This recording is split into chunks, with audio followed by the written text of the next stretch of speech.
peguei minha mochila e fui para a estrada. Antes disso, eu tive uma conversa longa com meu pai, ele não conseguiu entender. E não podia mesmo, ele não tinha condição de... Se ele entendesse, a vida dele perderia o sentido. E ele achou que eu estava com problema. Quando primeiro ele falou que eu não tinha ambição nenhuma. E eu falei exatamente o contrário, eu tenho uma ambição desmedida. Tão grande que dinheiro, conforto, facilidade, posição social é pouco. Isso não me satisfaz. Eu quero mais. E ele perguntou, afinal, o que você quer da vida? E eu respondi sem pensar.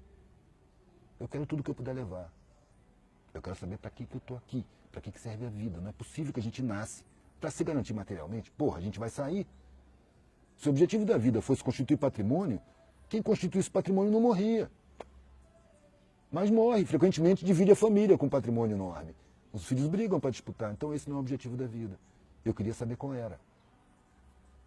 E aí eu cheguei num ponto que eu falei, eu vou procurar um sentido para a vida. Ou eu vou encontrar, ou eu vou morrer procurando. Porque essa vida que eu vejo programada para mim só me traz angústia. Eu vou entrar em depressão, óbvio, eu vou detestar tudo. Vou cair na vala comum dessa grande maioria que anseia pela sexta-feira de uma forma doente e entra em depressão na segunda-feira. Eu? Vai me contratar? Tenho valores. Valores que eu pretendo eu mesmo ter construído, não tenho valores condicionados. Porque eu não quero vencer na vida, né? Isso é um valor que se busca. Né? Eu tenho meus valores, mas eu procuro fazer com que eles sejam mais humanos, ou menos desumanos. Porque ninguém está livre dos condicionamentos do sistema. Eu também estudei na escola, estudei em escolas militares, fui militar. Eu fui induzido ao machismo nessa sociedade de Deus Pai. Eu fui induzido à competição, eu competi bastante. Desde 10 anos de idade, no colégio militar eu já era corredor.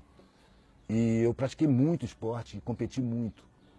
E fui crescendo assim, eu tinha muito prazer, eu ganhava muito, corria muito. Mas na adolescência eu comecei a ver pessoas que se dedicavam ao esporte com mais seriedade, com mais coração. E essas, quando perdiam, ficavam muito tristes, muito tristes. E eu ganhei algumas competições e vi pessoas nesse estado de tristeza. E eu me sentia culpado, porque para mim não era tão importante assim ter ganhado. Eu preferia não ter causado aquela tristeza. Então eu comecei a questionar a competição. O ápice chegou no Exército. Chegou um ponto que eu falei com o comandante do meu pelotão, um tenente, que eu não queria mais competir. E ele estranhou muito, ele tá maluco? Que eu já tinha ganhado troféu, medalhas em várias modalidades e tal. Eu era um atleta por excelência. Mas eu não queria mais competir, pela tristeza que eu causei numa competição entre Exército, Marinha e Aeronáutica. Sabe, eu vi tristezas homéricas ali. Eu falei, isso é uma idiotice, eu não quero mais competir. Isso é uma babaquice. Que prazer eu tenho em estar ganhando isso? Em correr mais do que os outros? Sabe, não vale, a tristeza dos derrotados não vale a minha vitória. Então a vitória perdeu importância. Foi um valor que caiu. Eu não quero mais ganhar. E aí, depois que eu saí do Exército, eu estendi isso para a própria vida. Eu não quero mais vencer na vida. Eu não quero ser melhor do que ninguém. E para mim isso foi um alívio. Eu tinha 19 anos. Ah, eu não preciso mais ser melhor do que ninguém. Eu não quero ser melhor do que ninguém. Porque isso angustia muito as pessoas. E as pessoas nem percebem. Elas desejam realmente vencer. E se elas não conseguem vencer, elas se sentem derrotadas. São sentimentos horríveis. A alegria da vitória é uma falsa alegria, porque ela está calcada em cima de tristezas. Então ela não me interessa. E eu ganhei paz. E aí a vida tomou outra importância. Não é uma coisa para você vencer. A razão tenta me convencer, desde que eu sou moleque, na escola, que era enquadradora, de que eu tenho que vencer na vida. E o meu sentimento me diz que isso é besteira. Não tem que vencer na vida, eu tenho que viver. Eu acho que aí você já vê algumas mudanças de valores, né? Já são outros valores.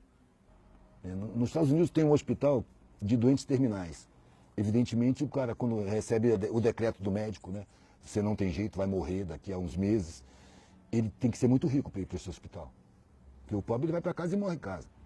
Esse hospital dá todo o suporte. Então, só pessoas ricas, bem-sucedidas na vida, na sociedade, iam para lá. E umas enfermeiras que tratavam, elas fizeram um livro com as reflexões dessas pessoas que já estavam com a sua morte decretada. E a coincidência é exatamente essa. Essas pessoas se arrependiam de terem sido superficiais, de não terem se dedicado aos afetos. Eu comecei a concluir que o que tem de mais importante na vida são os afetos, são os sentimentos. Não são as conquistas materiais, porque elas vão ficar aqui. E, no entanto, as pessoas, para terem excessos, elas abrem mão do afeto, atropelam pessoas, causam prejuízo, disputando. Não, se eu não fizer, ele vai fazer comigo. E por isso que você vê o bem-sucedido tomando antidepressivo. Que bem-sucedido é esse? Que bem-sucedidismo é esse? Que o cara bem-sucedido tem que tomar antidepressivo. Ele tem que tomar antidepressivo, a vida dele é deprimente, óbvio. E a parada, inclusive, não é tomar antidepressivo, é mudar de vida, mudar de valores. Bom, a gente pode superar os valores atuais, não é? Se tornar mais solidário, mais cooperativo, menos competitivo, para viver mais em paz, mais sereno, mais harmonia.